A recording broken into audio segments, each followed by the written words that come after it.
When we look at toddlers and infants, what we're often struck by is how different they seem from us.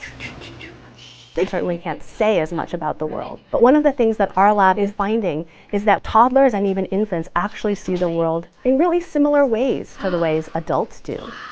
They think about the world in terms of possibilities. They can distinguish between things that are possible, improbable, and impossible. Nobody had really asked whether or not young children can tell the difference between events that are surprising because they're impossible versus events that are surprising because they're simply unlikely. Do you see this machine I have? We show kids that we have a gumball machine that's full of toys, and we teach them that they can put a coin in the machine and they'll get a toy.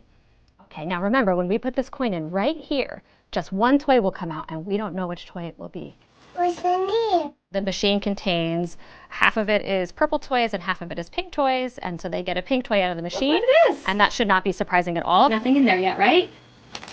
Or they got out a really rare object. There was one of those, but 49 of other ones. It's possible, just sort of surprising. Can you put the coin in the machine? Yeah.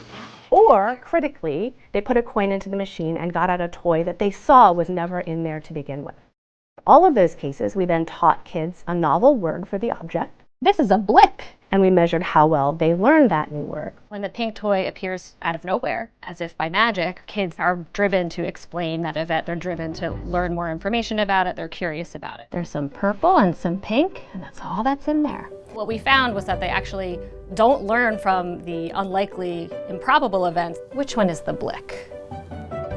They only learn better if they saw the impossible event. Do you remember which one is the blick? Great job. In the impossible case, they experienced a huge uptick in their learning, and what we found was that toddlers learned significantly better following impossible events. Okay. You want to go get ice cream?